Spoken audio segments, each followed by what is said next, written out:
जय हिंद। आज हम लोग हिस्ट्री का दूसरा क्लास करेंगे। उससे पहले हम लोग कल जो पढ़े थे पिछले क्लास में थोड़ा सा रिवीजन कर लेते हैं। पिछले क्लास में हम लोग क्या पढ़े थे? एक साहित्यों का स्रोत, साहित्य का स्रोत। उसमें वैदिक ग्रंथ आया था कि नहीं आया था? वैदिक ग्रंथ में क्या आया था? रामायण, महाभारत और उपनिषद और क्या आया था? वेद आया था ना। और उसके बाद में जैन ग्रंथ में आपको कल्प सूत्र और भगवती सूत्र। उसके बाद में बौद्ध ग्रंथ आया था ना, उसमें क्या जातक और विनय पिटक और सुत पिटक और अभिधर्म पिटक। आज हम लोग जानेंगे इतिहास स्रोत का, जानने का पुरातात्विक स्रोत। ये हम लोग पढ़ रहे हैं प्राचीन इतिहास को जानने का स्रोत। बात समझे? तो उसमें से दो स्रोत था, एक साहित्य था, एक क्या था? पुरातात्विक था। साहित्य हम लोग पढ़ चुके हैं, आप पढ़ेंगे हम लोग पुरातात्विक। इसमें आता है अभिलेख और सिक्का और क्या था? आभूषण और चित्रकला और कई तरह का भी आता है, समझे? अवशेष। हम लोग प्रमुख बातें इसमें ऐड किए हैं, समझे? इसमें से कहा गया है कि भारतीय पुरातात्विक शास्त्र का बताइए पितामह किसको बोलते हैं? तो बोलिए क्या? Sir Alexander Cunningham. ये पूछा जाता है कि बताइए भारतीय पुरातत्व बताइए शास्त्र का पितामह किसको बोलते हैं? Sir Alexander Cunningham. बोलिए sir Alexander Cunningham, sir Alexander Cunningham. बात समझे? ये भारत के थे, बात समझे? कई पुरातात्विक अवशेष को खोजने का प्रयास किए, जैसे नालंदा विश्वविद्यालय के बारे में जाने तो खोजने में बहुत सहयोग किए, बात समझे? फिर उसको बाद में इसको बोलते हैं एपिग्राफी। क्या बोलते हैं? एपिग्राफी। एपिग्राफी का मतलब हुआ कि अभिलेखों का अध्ययन। अभिलेखों का अध्ययन क्या कहते हैं? एपिग्राफी। बताइएगा, अभिलेखों का अध्ययन क्या कहते हैं? एपिग्राफी। एपिग्राफी किसको बोलते हैं? जो अभिलेखों का अध्ययन करता है। एक होता है पेलियोग्राफी। पेलियोग्राफी का मतलब हुआ प्राचीन तिथियों का अध्ययन। प्राचीन तिथियों का अध्ययन। बताइए कि प्राचीन तिथियों का अध्ययन क्या कहलाता है? पेलियोग्राफी। क्या कहलाता है? पेलियोग्राफी। क्या कहलाता है? पेलियोग्राफी। क्या कहलाता है? पेलियोग्राफी। अब आते हैं सिक्कों का अध्ययन। सिक्कों का अध्ययन। सिक्कों का अध्ययन किसको क्या कहते हैं? बोलते हैं न्यूमिस्मेटिक्स। बोलिएगा न्यूमिस्मेटिक्स। बोलिए न्यूमिस्मेटिक्स। इसको याद करने का तरीका क्या है? देखिएगा, यहाँ पर म्यू आएगा, ठीक है? म्यू के बाद क्या आ रहा है? मिस्मेटिक्स।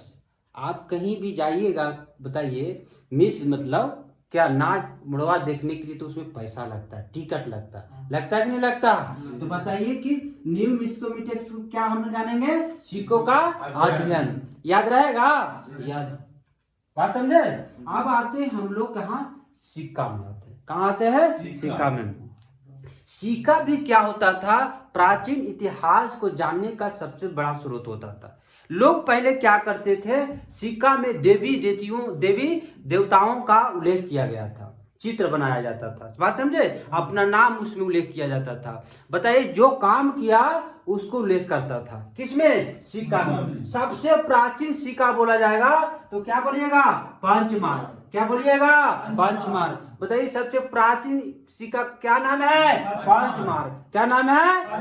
उसका दूसरा नाम आहत। क्या नाम है? आहत। क्या नाम है? आहत। इसको और दूसरा नाम क्या है? इसको बोलते हैं कारसान।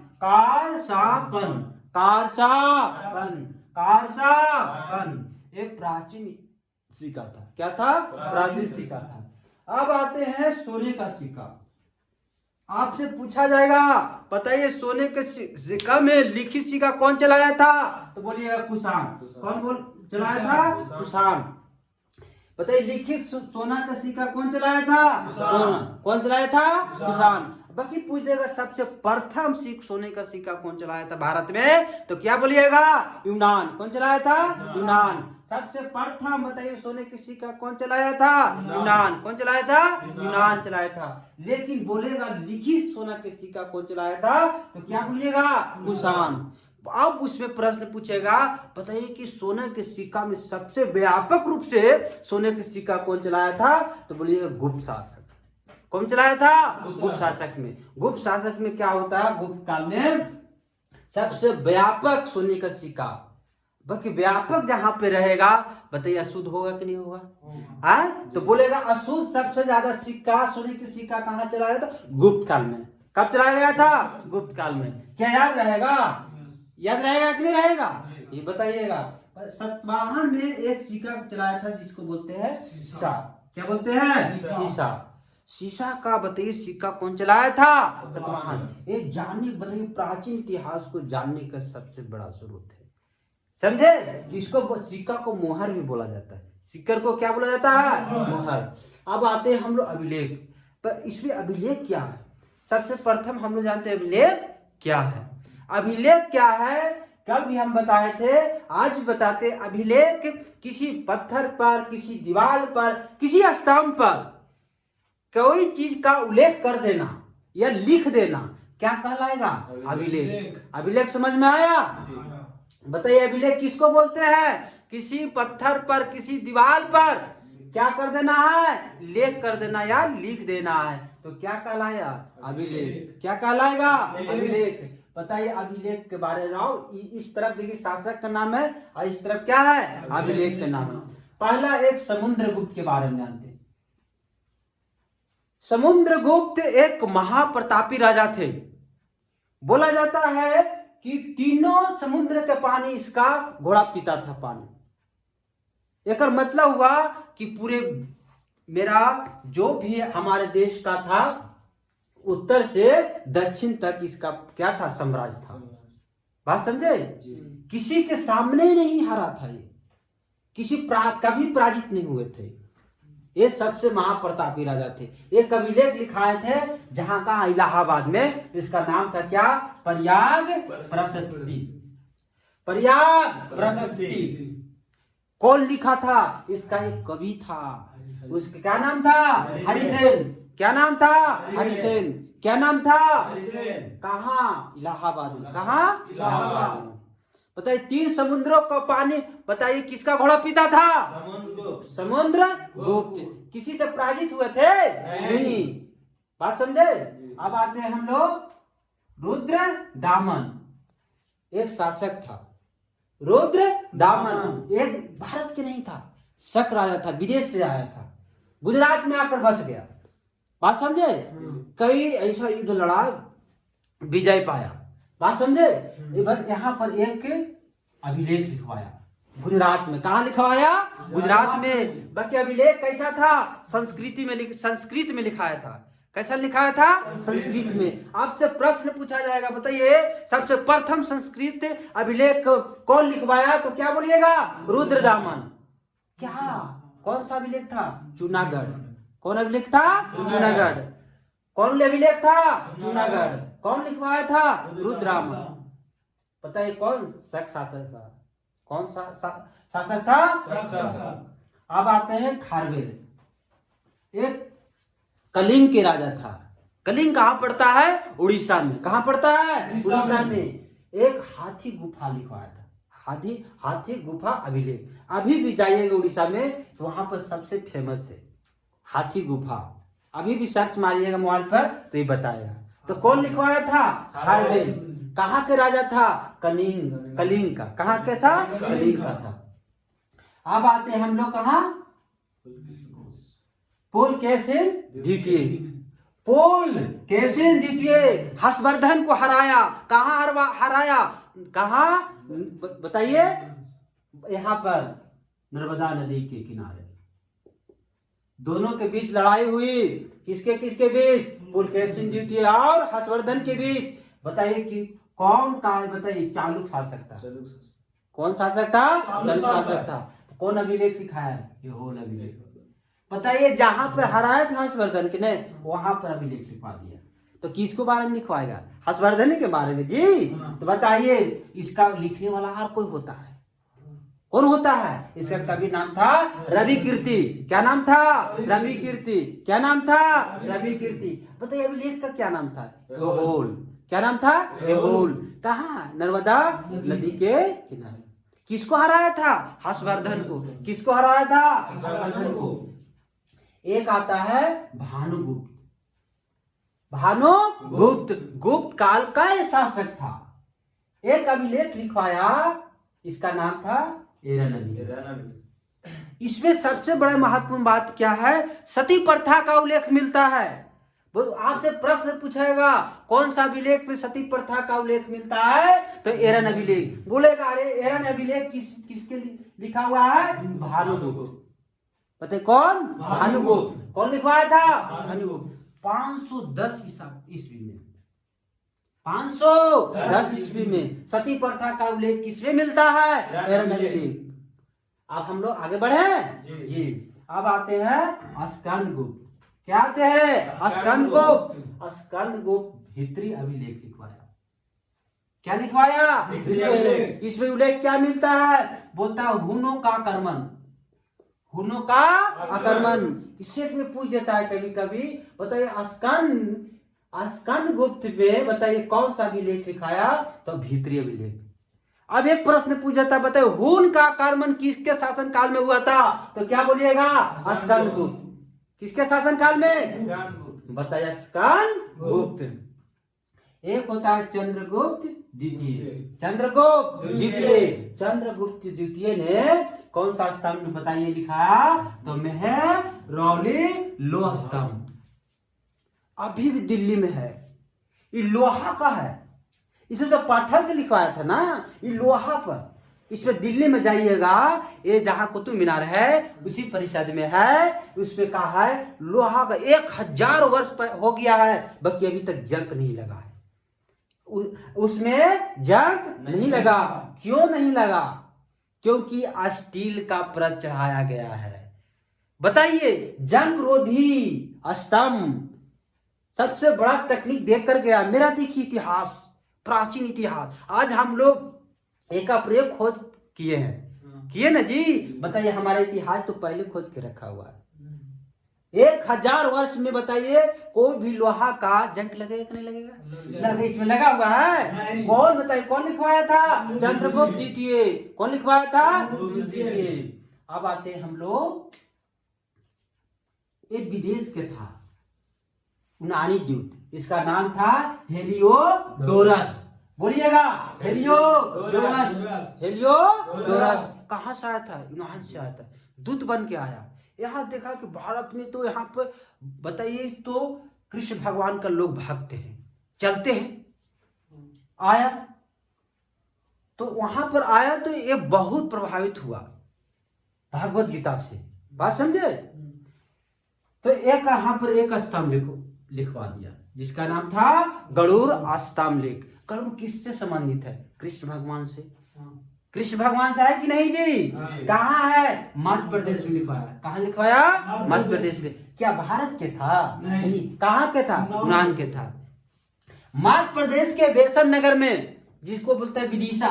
विदिशा मध्य प्रदेश जाइएगा ना, वहां पर अभी भी है। बोलेगा आपसे प्रश्न पूछा जाएगा, बताइए भागवत धर्म की जानकारी किस अभिलेख से मिलता है? तो क्या बोलिएगा? गरुड़ स्तंभ से। कौन लिखवाया था? हेलियोडोरस। इसको डायरेक्ट बोल देगा हेलियोडोरस अभी स्तंभ लेख कहाँ है? तो बोलिएगा मध्य प्रदेश। बात समझा? जैसे भी प्रश्न पूछेगा उसका जवाब देना है। बताइए भागवत धर्म की जानकारी किसमें मिलता है? गरुड़ स्तंभ लेख। अब एक विदेश में है जो अभिलेख है ना, विदेश में। कहा? तुर्की में। इसका नाम क्या है? बोगाज कोई अभिलेख। बोगाज कोई अभिलेख कहाँ पड़ता है? तुर्की में। कहाँ पड़ता है? तुर्की में। माइनर एशिया बोला जाता है। तुर्की क्या बोला जाता है? Minor Asia. बताइएगा माइनर एशिया में बताइए कौन सा अभिलेख मिला है? तो क्या बोलिएगा? बोगाज कोई। बताइए कब? 1400 ईसा पूर्व। बताइए हमारे संस्कृति विरासत कितना विशाल है। देख रहा है कहाँ तक फैला हुआ है? पता है इस हमारे हिंदू धर्म का देवी देवताओं का उल्लेख किया गया है इसमें। क्या कौन कौन देवता का उल्लेख किया गया है? इंद्र भगवान का। किसका? इंद्र भगवान का। इंद्र भगवान के बाद मित्र भगवान का और वरुण भगवान का। एक क्या है? सत्य भगवान का। बोलेगा बताइए हिंदू धर्म की 4 देवताओं का उल्लेख किस अभिलेख में है? तो क्या बोलिएगा? बोगाज कोई, बोगाज कोई। इतना समझ में आया? क्या हम लोग एक बार रिपीटेशन कर ले? क्या याद रहा है? पहले क्या हम लोग पढ़े? पुरातात्विक स्रोत। पुरातात्विक स्रोत में क्या आता है? अभिलेख, सिक्का, आभूषण, चित्रकला और क्या मित्र भांड भी आएगा। बात समझा? अनेकों एक आएगा।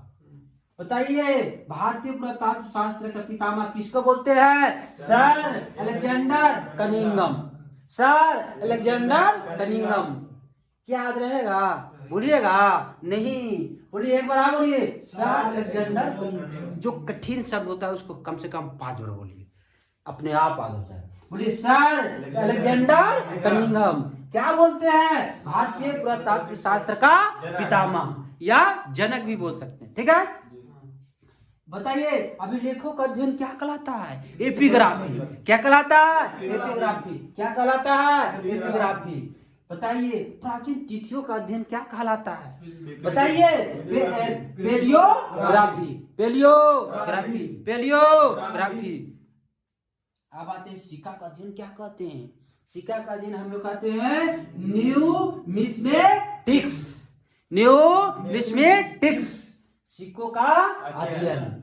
अब आते हैं हम लोग सिक्का। सिक्का का दूसरा नाम मोहर। क्या बोलते हैं? मोहर बोलते हैं। बताइए प्राचीन, बताइए सिक्का क्या नाम था? पंचमार्क। क्या नाम था? पंचमार्क। दूसरा नाम आहार। इसको प्राचीन नाम भी क्या है? 3 नाम है। आहार, पंचमार्क और क्या होता है? पंचमार्क 5 से ऐसे थप्पा मार के ऐसे बनाया जाता था, इसी का नाम धर गया क्या? पंचमार्क। बात समझे? और उसके बाद में सोना के सिक्का। अरे सोने के सिक्का, लिखी सिक्का कौन चलाया था? कुषाण। लिखी सोने का सिक्का कौन चलाया था? कुषाण। बताइए कि सबसे पहले सोने का सिक्का कौन चलाया था? तो यूनान। कौन चलाया था? यूनान। सबसे व्यापक सोने का सिक्का कौन चलाया था? गुप्त काल में। कहाँ चलाया था? गुप्त काल में। बताइए सातवाहन, जिसको बोलते सातवाहन ने कौन सिक्का चलाया था? सीसा का।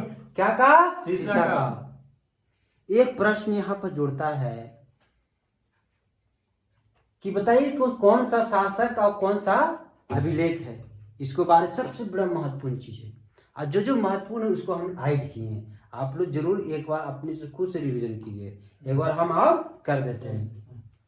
समुद्रगुप्त, बताइए समुद्रगुप्त कौन अभिलेख लिखवाया? प्रयाग प्रशस्ति। कौन था? कवि हरिसेन। कौन था?